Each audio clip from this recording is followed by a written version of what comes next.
Okay, then let's start. So thank you so much for the opportunity to give a talk here. My talk is based on the joint work with Max von Renesse and Tobias Lehmann from Leipzig University. And today I want to discuss the following equation.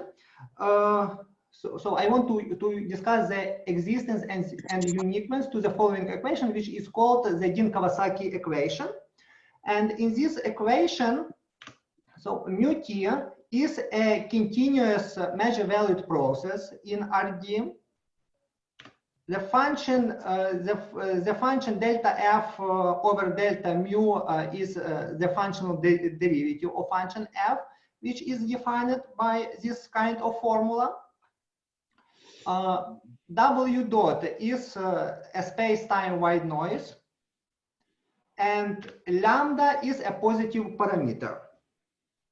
So the equation appears in physics and is used for modeling of behavior of huge number of molecules which interact somehow in a random medium.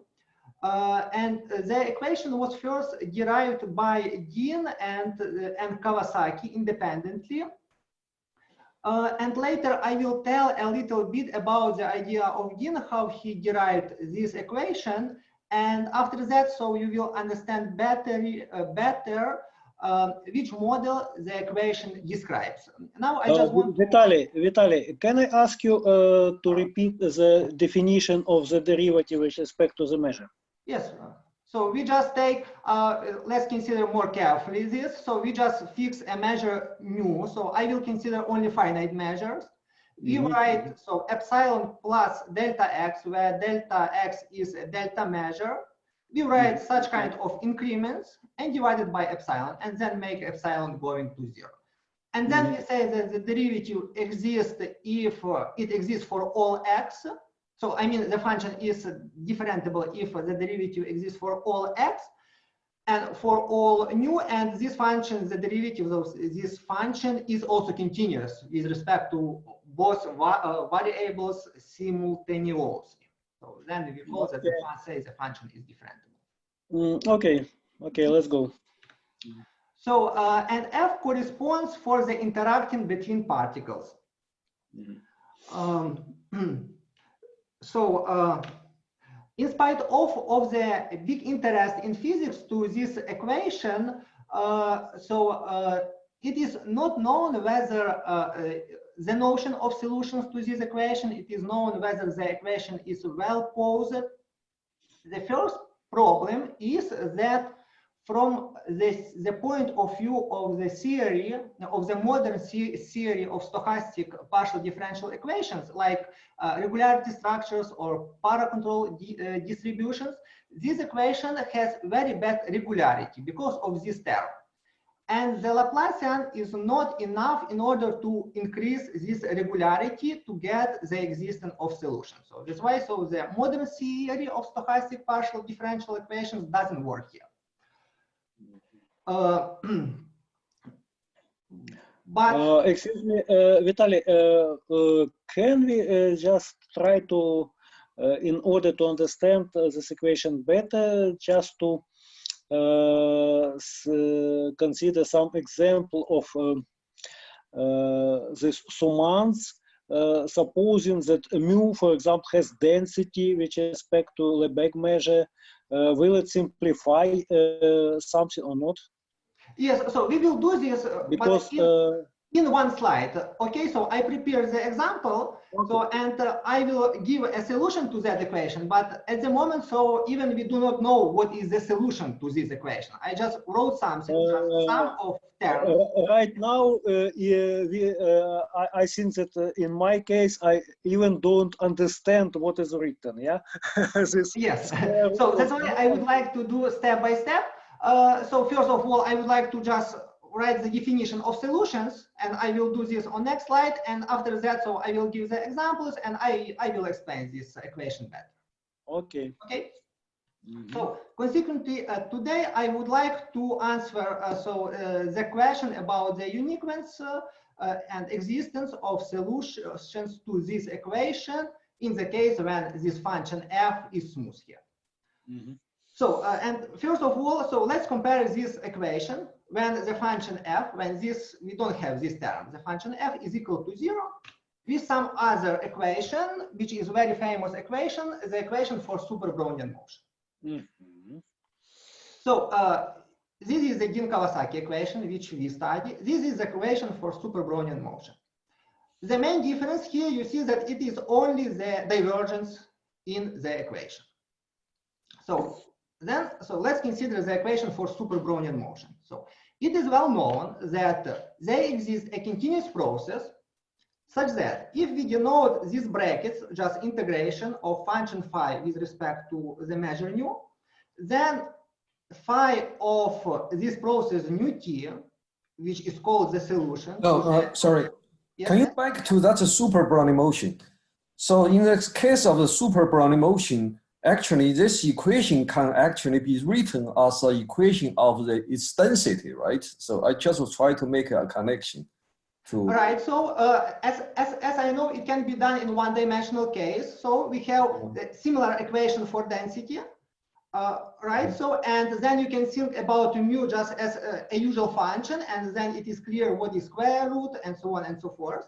But when you take this density, so and take the measure with the density, write this integral and write the martingale problem for it. So you will see exactly that this process is a semi-martingale with this part of bounded variation, and the martingale part has the quadratic variation which is given, which is equal to that one. So that's why it doesn't matter whether you talk about density or you talk about the measure itself. You can ask about the existence of measure, and then after that study the question of absolutely continuity with respect to Lebesgue measure. So that's why this definition which I wrote here, so it is more general because it allows to talk about the process even you do not know whether the density exists, like in the case in two-dimensional case or higher. But higher, in higher dimension, super Brownian motion does not have a density. Yes, right. Right. The equation is really formal also in this case in higher dimensions. So then you can formally write down an equation for the density, but the solution will have no density. It will be a singular measure valued process, which has no density with respect to Lebesgue. Right, but still, so this makes sense in higher dimension for super Brownian motion, and then you can talk about solutions. So, and then when we go to our equation, so you will see that, so the main difference here is the gradient, right, of function f phi. So this is already your proposition to define the solution, yeah? Right. So it is the proposition to define the solution. Even again, if you go to the density terminology, like for super Brownian motion, and assume that measure mu has a density, and put measure density here, and write the martingale problem, you will see the same form, exactly the same form. So that's why. So we think that this formulation is the best, so which we can choose for the notion of solution to the equation which we study. So let's go to the definition of solutions. In our case, we called a continuous process mu t a solution to the Dean-Kawasaki equation if for any function phi which is continuously bounded with and twice differentiable. So the integral of phi with respect to mu t has to be a semi-martingale with this term of bounded variation and quadratic variation, which is, and martingale part has a quadratic variation which is given by the term, which is very similar, you see, to the term in super Brownian motion case, but in our case with gradient. Okay, let me ask you again about this derivative. When you write the derivative of function f with respect to measure mu, then you, by definition, you get a function of special variable. Am I right? Right. So, and you yes. see, so and then you apply this gradient. Okay. Right. So you see the function phi, which depends on special variable. You can you have this function. Then you make the dot product in RD, And after that, you integrate these two functions with respect to mu s. Okay. So, and now, so let's consider an example to solutions to that equation.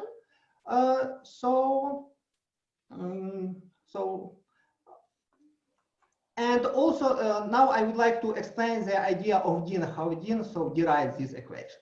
So let's assume that xi be a solution to the following equation. So this equation you can think as the equation for particles which moves according to which interact with respect to this potential and are driven by independent Brownian motions. Then let's consider the measure. So we just assume that each particle has mass 1 over m. We consider the corresponding measure valued process. And then just the Ito formula, the simple computations will show that this process is a solution to the Dean-Kawasaki equation. But here, so it is important thing that parameter alpha in the equation is equal to exactly to the number of particles in the system. So alpha, here is equal to m. And actually it was the idea of Dean how he obtained his equation in his paper. So he did the following one. He said that, okay, let's consider system like this of particles. Consider the corresponding measure valued process. And then let's write the equation for this measure valued process.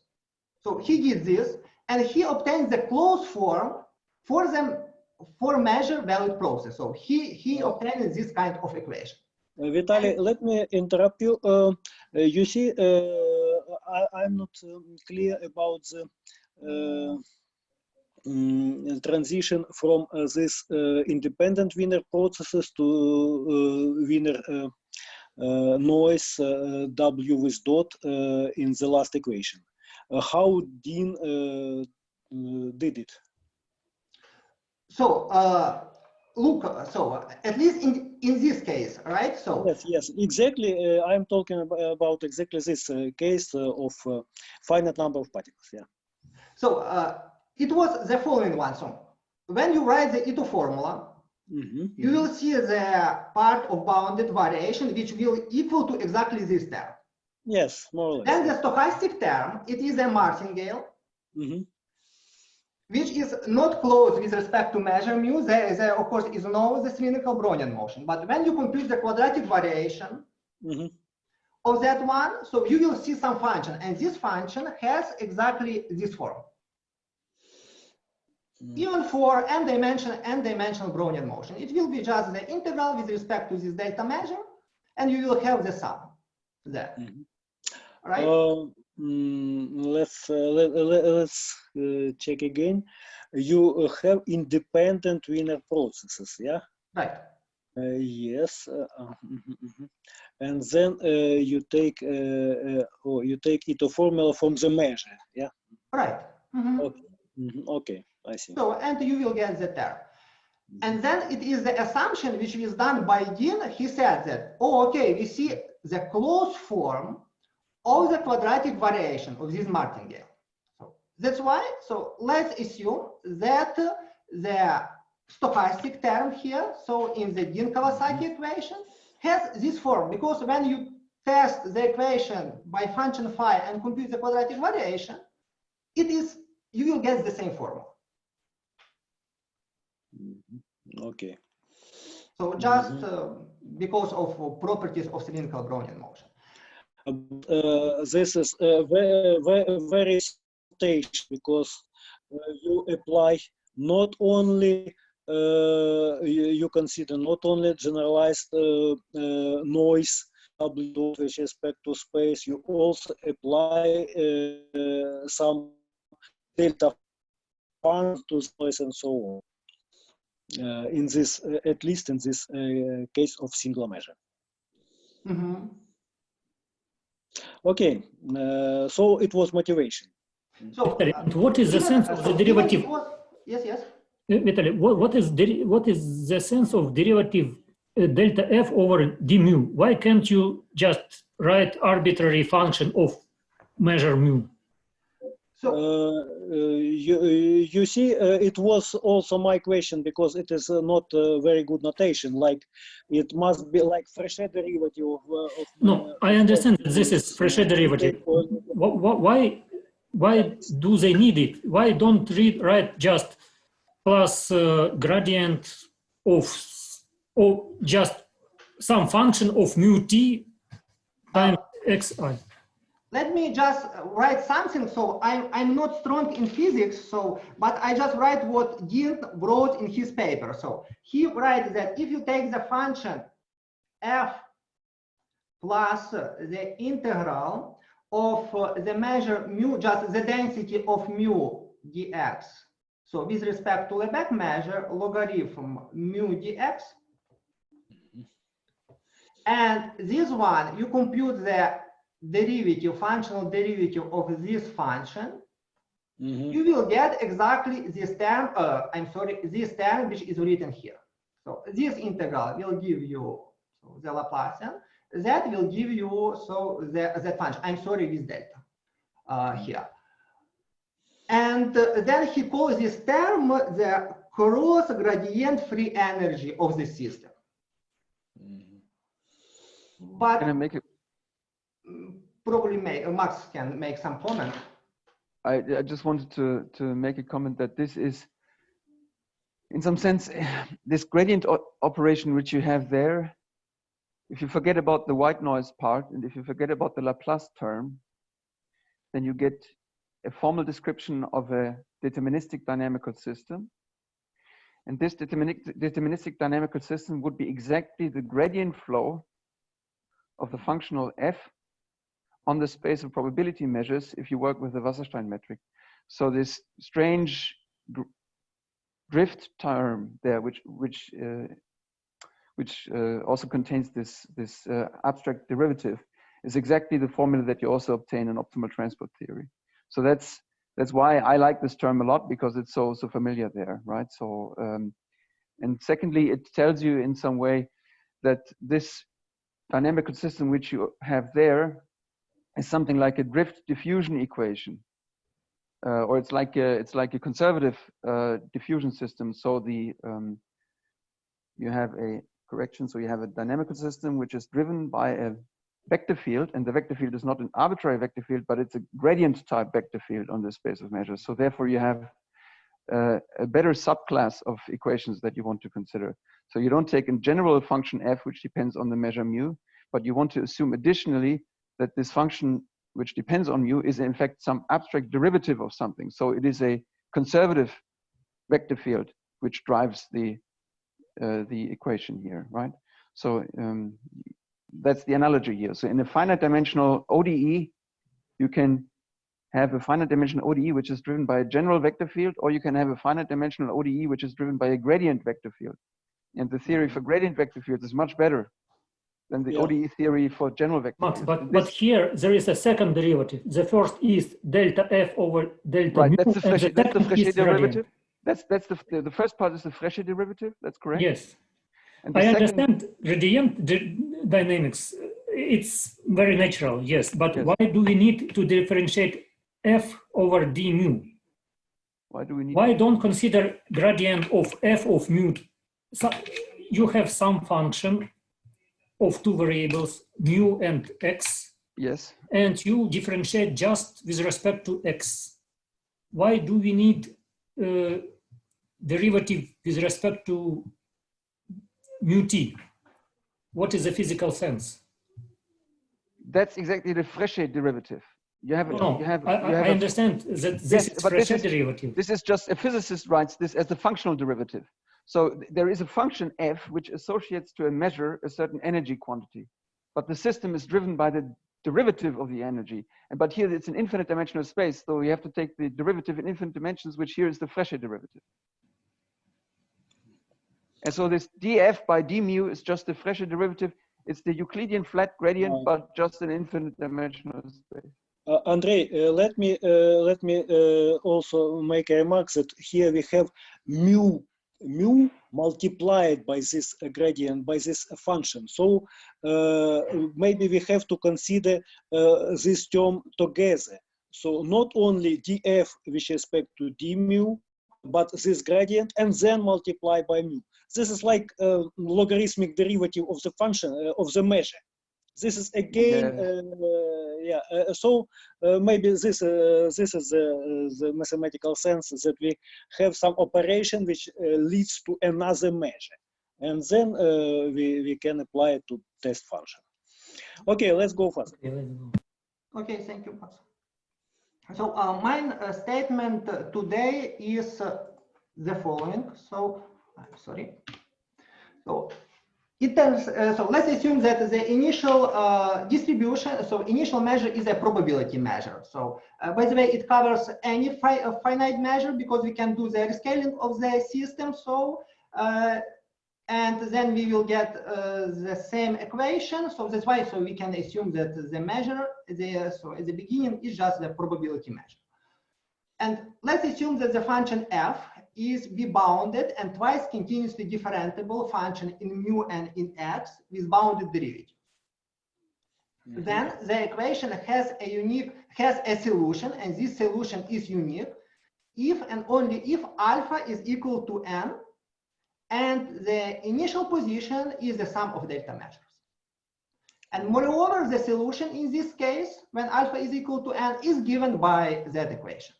So n can be arbitrary. N can be arbitrary. If you fix alpha is equal to 5, it means that you need to solve the system of equations with 5 equations here. So n also is 5 here. So, and then you will get solution. If alpha is equal to 1 over 2, say, then the equation has no solutions. Okay. So, and my goal today will be to prove that that statement. How I can erase it? Probably clear. Okay. First of all, we will study the existence and solutions to the equation without interaction. And after that, we will use the Girshanov transform in order to reduce the equation with interaction to the equation of that form. Mm-hmm. So let's start with from the equation without interaction. And let's collect all facts which we know about solutions, if they exist, of that equation. So first of all, the equation preserves the total mass. So I mean that the total mass at time t of the system is equal to the initial total mass.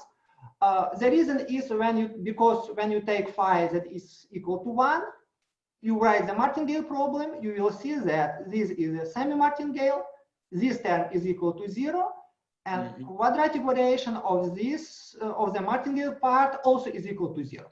So that's why that one is equal to this one. Okay. Maybe it is corresponding or no. Okay, let's go. So the second property is the Laplace duality, and probably this is not so surprising because equation is very similar to the equations for super Brownian motion. So where we also have the Laplace duality. In our case, we have the following. So the exponential moment of the integral of function f with respect to measure mu t can be computed using the solution of Hamilton-Jacobi equation. So here, so the function v is a solution to that equation. And it is so because, so this is just standard approach to get this result, and this result, as I know, so it was known many years, so obtained many years ago. So just you need to compute use the Ito formula to this function with respect to s. And if v is a solution to the Hamilton-Jacobi equation, the part of bounded variation will be equal to 0, and you will get only the martingale. That exponent is a martingale. So that's why expectation of this martingale is equal to just the initial condition. So the point where martingale started with.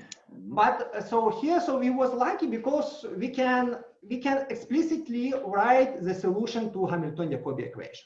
So it turns out that if you take the log transform of the solution to the heat equation, you will get the solution to the Hamilton-Jacobi equation. So here PT denotes the heat semigroup. So I mean that this one is a function which satisfies the heat equation with this initial condition. So, and then in this case, so you can compute the exponential moments of the function mu t of a.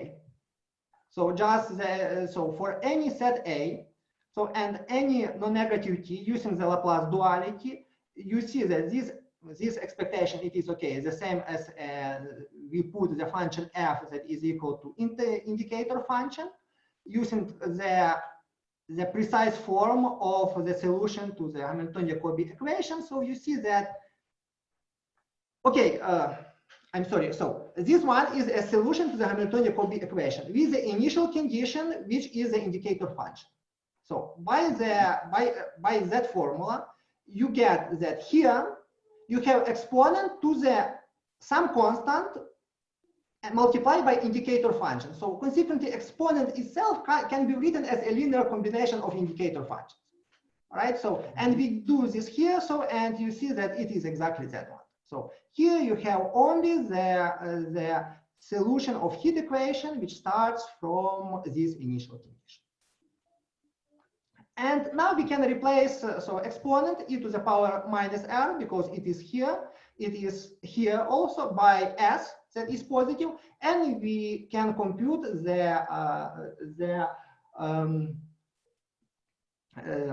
how this function is called, the generating function for the value of the measure mu t at the set A. So, but what does it give us? So first of all, so if A is bounded and t is strictly positive, the solution to heat equation is strictly less or equal than 1. So, and this implies that this function here, so is also well defined for negative s close to 0. So the function is infinitely differentiable and well defined in a neighborhood of 0. So you see that this function is nice in the neighborhood of 0. The left-hand side, it is defined only for positive s, right? And then we can prove the following statement. If you have psi be a non-negative random variable on R, whose generating function has this Taylor expansion, say, for any n, then the function psi can take only integer values. So, and so the probability that it takes the value k is equal to pk. But you see that this function is nice in a neighborhood of 0. That's why we can use the Taylor formula, and we can conclude immediately that alpha mu ta is integer, takes only integer values. So after that, we can make A going to R, just the set increasing to R. And since mu t was probability measure and the equation preserves the measure, so I mean mu 0 was a probability measure, equation preserves the measure, mu t also is probability measure. So that's why, so alpha mu t goes to alpha, which must be a natural number. If we make t going to 0, you will see that the initial condition could be like that one. So it says only that if the solutions to the equation exist, alpha must be positive or integer, and the initial conditions must be the sum of delta measures. Otherwise, the equation doesn't exist. In the case when alpha is integer, so we had an example of solutions to the equation, so we know what solution is. What about the uniqueness? The uniqueness we have from the fact that mu t satisfies the Martingale problem, and that the one-dimensional distribution of mu t is uniquely defined because we have the Laplace transform. So that's why, so we can conclude that we have uniqueness. So it is the idea how we can prove the existence and uniqueness for the case without interaction. Vitaly, can I ask you the following question? When you mentioned super Brownian process, measure value super Brownian process, we have intrinsic dynamics for this process. We have a a family of Brownian, simple Brownian motions and some branching processes. And somewhat? Yeah, and some branching processes. At any time, roughly speaking, they split on two and so on. And move after this move independently. Can you just suggest us some also some like finite dimensional dynamics for this process which you consider in order to understand that we must have only such kind of solution, because your proof is elegant, but in your it is rather formal. We just get that this random variable must take only integer values. Yeah. But what about intrinsic dynamics related to your process? Do you know it, or there are no such good description like for super Brownian motion, or what? Probably I do not understand your question well, but but let me say something. So first of all, we know what solution is, right? So at least when f is equal to 0, it is just a Brownian of any independent Brownian motion. So that's why we can try to do some conclusion about the structure and intrinsic structure of solution to the equation, because no other equations, right? Yeah. So if you are asking about the discrete approximation, right? Oh, maybe because for super Brownian motion we can start from just one particle or just from few particles, and then you see this Irgina model, Irgina process, which as a limit have this super Brownian motion. Yeah? So what about this case? You know, it is difficult to say, because if I say that if I take just n independent random walks, then of course they converges to the solution of this equation, right? So it depends on how you formulate your problem. Maybe we have to involve this drift term, which is, as Max said, related to optimal transport in space of measures. And what it is in the language of finite systems of the particles. Maybe we can ask in this direction. Yeah? No, so I know what results about that one. Max probably. Well, in the yes, but it's so in this case, for the deterministic part, you would get, if you start with finitely many particles, you would get a mean field interaction. You would get a system of deterministically moving particles which have a mean field interaction. I see. So maybe this was an initial point to have the same mean field equation, but for continuum set of diffusions. Yeah, absolutely, exactly, absolutely correct. Oh, I see. Okay, thank you very much. Okay, Vitaly, let's go further. Then let's consider more general case, and I want to show how we can reduce this case to the previous one. And then I will conclude. So I will finish the proof of the statement. And before doing that, let's consider just a special form of function f, where function f looks like cylindrical function. We just take the function so small f, which is twice continuously differentiable, bounded, take the test function phi, and f is equal has this form. In this case, so the functional derivatives you can compute, so it looks like they are given by this expression. And then taking any other function which has the same form as the function f, you can write the Ito formula for this function j.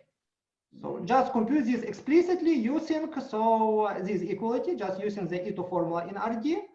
And when you do that one, you go back to the notation via the functional derivative, you will get this kind of expression, where so it comes from the Laplacian term, so this term also comes from the term which contains the function f, and this term comes from the 1/2 the quadratic variation. So I mean, so the term which is in the Ito formula, and the quadratic variation of the martingale part is given by z1.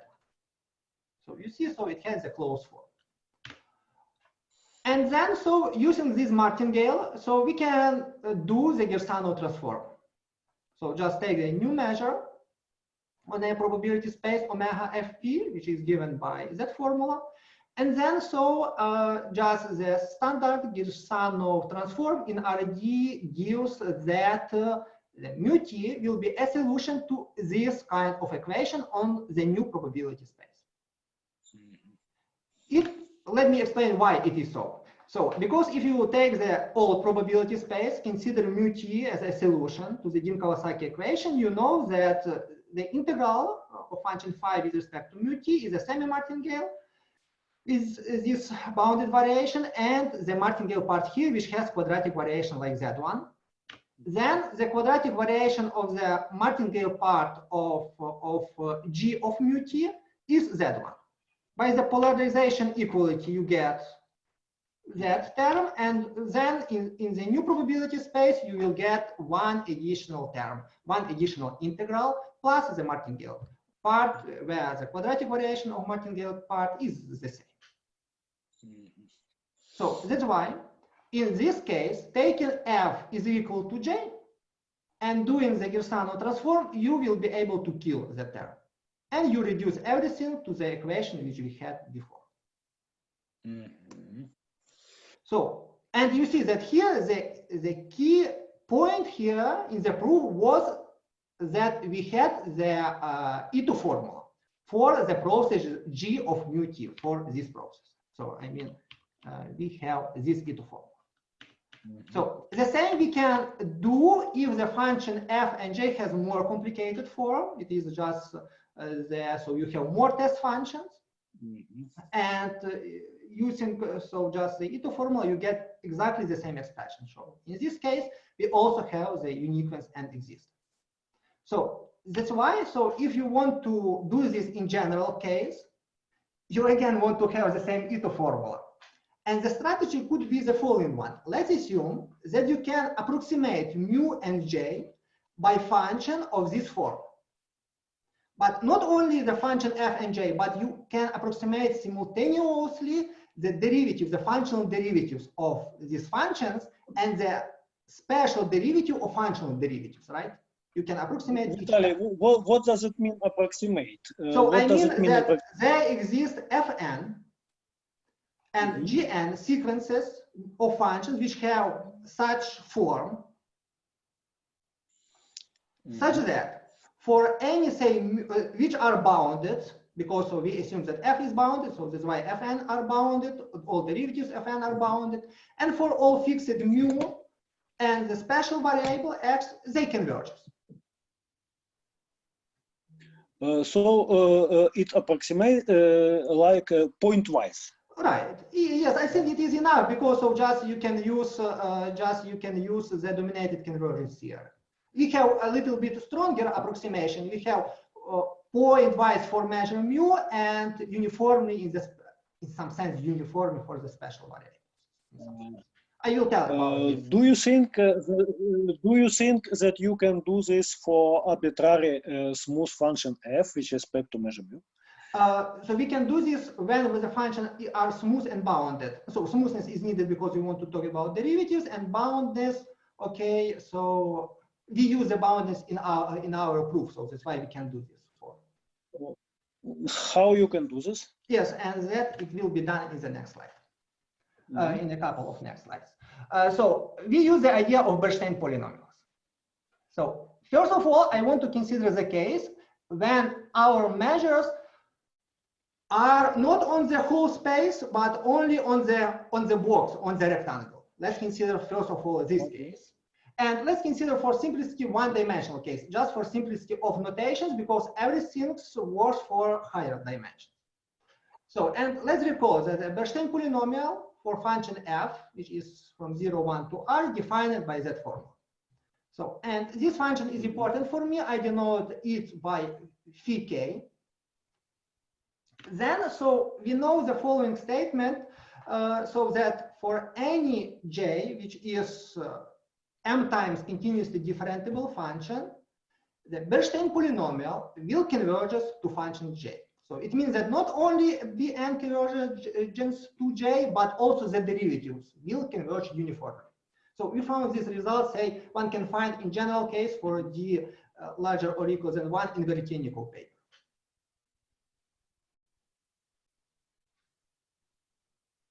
Moreover, if jk goes to j in Cm, then you have the convergence Bn gk to j when k and n goes to infinity. So it easily follows from the fact number 1.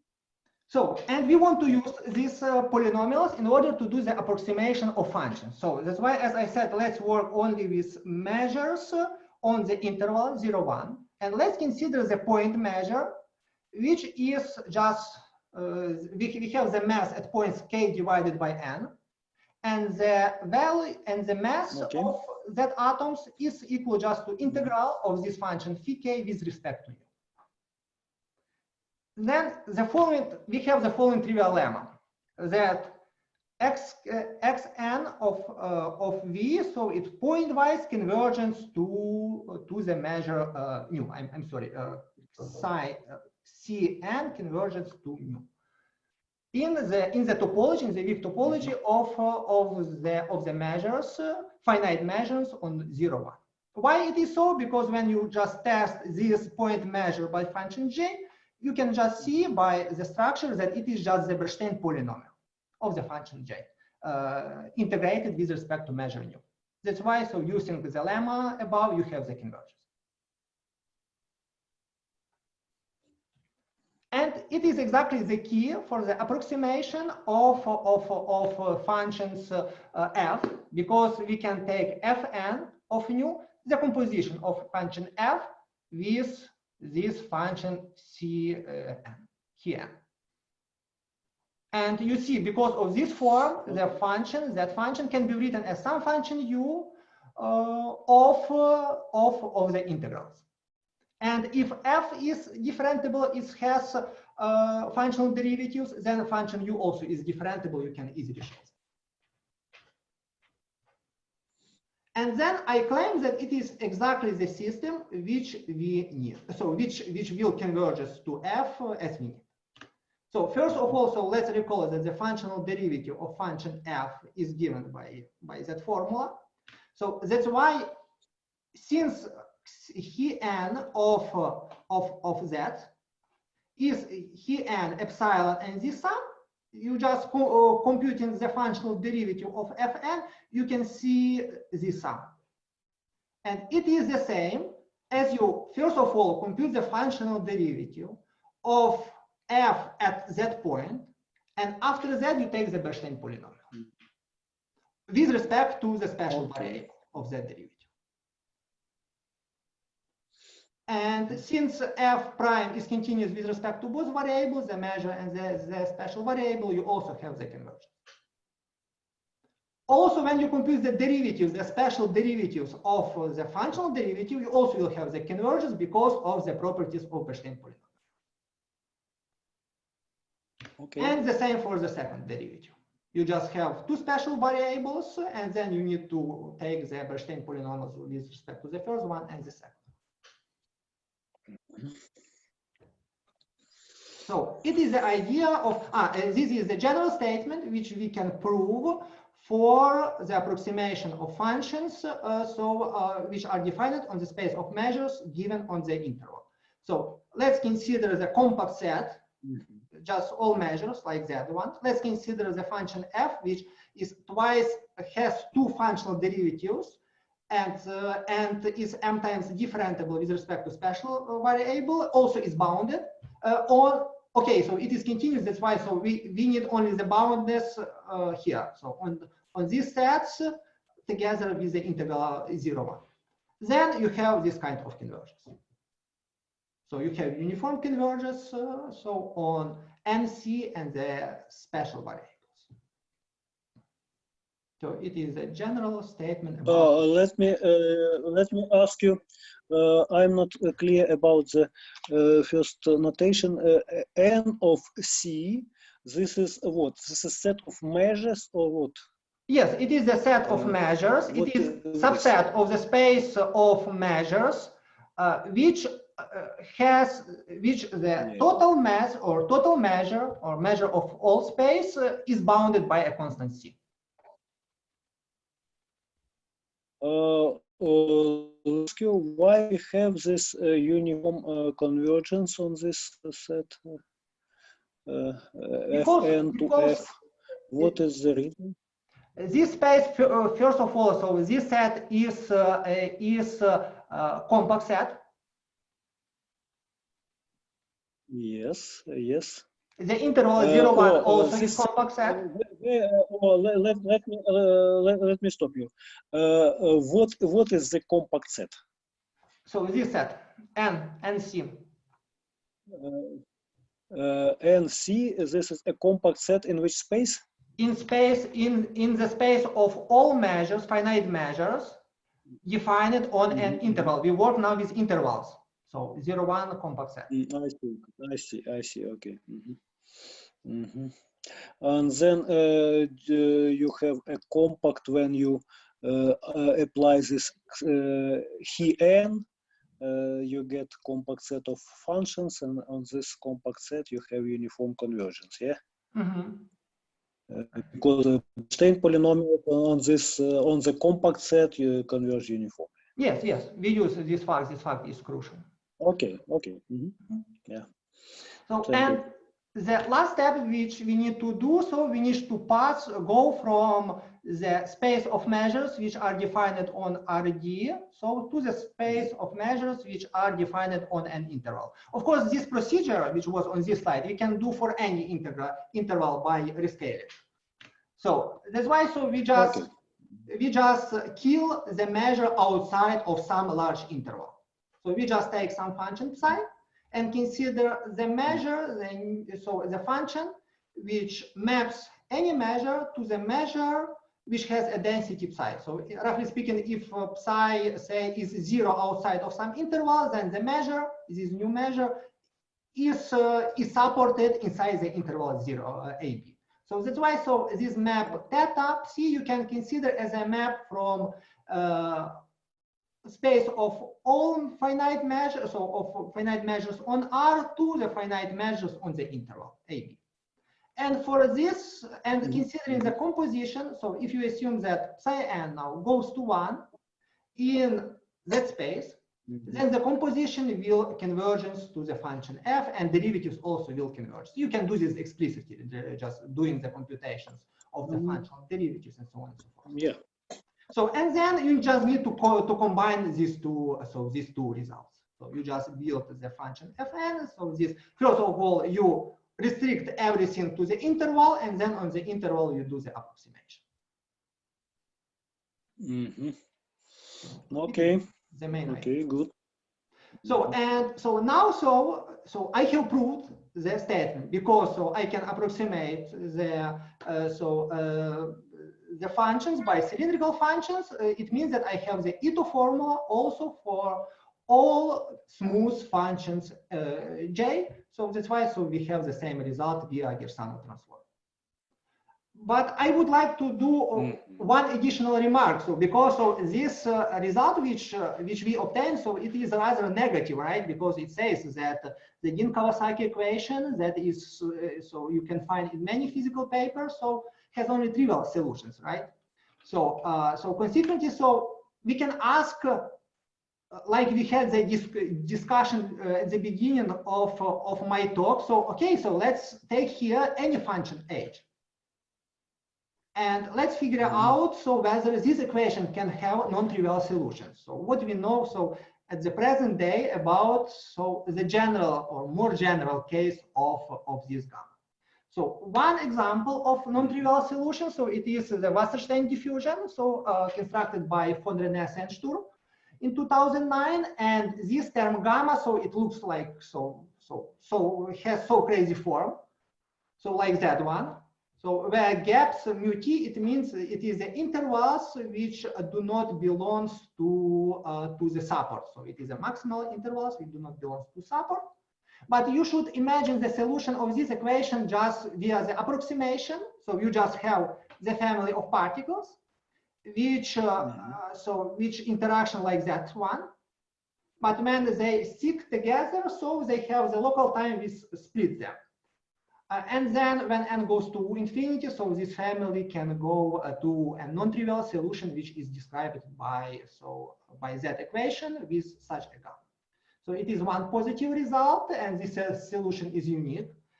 And as a result, also, when I would like to tell you to finish my talk, so it is a modified massive Arati flow, which also is a solution. The corresponding measure value process is a solution to the Dean-Kawasaki equation. So this family of particles looks as follows.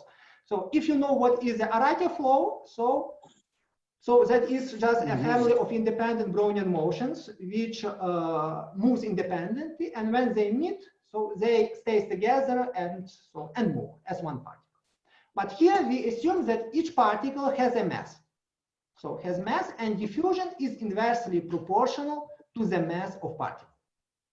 So say if here the particle fluctuates faster, here slower, then here it will fluctuate more slower because of the sum, because this particle, mass of this particle is sum of masses of that particle. And we can build this family of particles for any probability measure with little bit larger than second model. So it is the first family of particles. And the second family of particles is when also additionally we assume that we have, when two particles meet, we have some drift part which splits that particle. So drift term is always equal to 0, but it is non-zero when particles stays together and then immediately split it, like in the sticky reflecting Brownian motion. Also, we can build such kind of family for any probability measure at the beginning. And it turns out that these two families satisfies the Dean-Kawasaki equation, where this term, it is not the Laplacian here, like in the usual Dean-Kawasaki equation, but it is the Laplacian of the transform of measure mu star. So first of all, you just replace, you need to replace all atom or all point from the support of measure by atom of mass 1. And this is the measure mu star. So consequently, so these two families satisfies one, so the same equation. So consequently, for this equation, we have non-uniqueness. This equation with this term cannot control the splitting of particles. So it is a second non-trivial example of solutions to that equation. So here you can find the results about the Dean-Kawasaki equations that I presented today. In the first paper, it is just non-interacting case with f is equal to 0, and in the second paper, so it is the case when for general f where we did the approximation. So, and here I want to thank you for your attention. Probably you have questions. Thank you very much. Maybe somebody have remarks or questions, please. I have a question which may not be the main point you try to make. Perhaps it's trivial, but I just don't know. It seems interesting to me that when you, in one of the slides, when you talk about Hamilton-Jacobi equation, where you get some kind of interesting representation of that solution to the logarithmic function of the semigroup, something like that. Yes, I never know this result. Can you make a remark? Perhaps that's not new in the literature, but I just feel that's this trivial question to ask. So you know, so this result, if I'm not mistaken, so Tobias Lehmann showed us. And then I just proved it by hands. I just took this. I could not find where it was done. I just took this transform and just show that it is exactly so. Okay, so this is your result. No, I cannot say that it is my results. I just, one of my co-authors shows me. So this result that it but is at least that's And then it's I just not well known, right? So this is not a well known result. So it is. Sorry if I may interrupt. It is kind of well known because in other contexts people call this the Hopf-Kohl transformation or the Hopf-Kohl solution of the Hamilton-Jacobi equation. So it is a known technique. I mean, so Tobias Lehmann showed this to us, but once we looked at it, we realized that it's a special case of what is called Hopf-Kohl transformation. So okay. If I'm not mistaken, this kind of transformation. May I say, just continue what Max said, if I'm not mistaken, this type of transformation is used when you want to reduce the Capet equation to some other equation, right? So also, so one can do this type of transformation. So to me, it's like this. You have this HJ equation is appear as a nonlinear equation, but it seems like you treat that like a linear equation. Have some kind of Feynman cats representation, which leave a lot of room for the investigation. So exactly. Also, let me note that you can widely use this representation when studying super processes. Yeah, and you can find in his articles a lot of such machinery. In his article, Kuznetsov. As I remember, can somebody write that's the name on the? Yes, I will write to you. Yeah. Okay. Also, Vitaly, let me ask you: do you think that if you use instead of this independent Wiener process some colored noise, maybe you will relax something and you will get non-trivial solution in much more wide cases? So if I'm not mistaken, Benjamin Gass, right? So I know two papers where mathematicians considered some relaxation or some similar equation when they try to modify the noise. And one paper is the paper. So I wrote these two names here. Is done by Zimmer and other by Gass. So Zimmer, if I'm not mistaken, he exactly considered just take the cylindrical Brownian motion and take the modification, did the convolution from some smooth function. And in this case, he studied the solution of that equation. After that, so he studied what happens when this epsilon goes to 0. But for positive epsilon, there are a lot of different solutions. Yeah. Not only this, which is combination of different measures. So for when you take just like W star with just like integral, you just integrate the Gaussian density with respect to by the cylindrical Brownian motion. So he proved the existence and the uniqueness, but there he had also a lot of conditions, if I'm not mistaken, about the function f and so on. So it was not so something like he completely solved that problem. So he get the existence only to some he had some lifetime and so on. I see. But still it is okay. So that work was done by Zimmer. The Benjamin Gass, if I'm not mistaken, he write the equation. Just write, probably Max remember. So he write just the cylindrical Brownian motion as a series and took only a finite number of terms.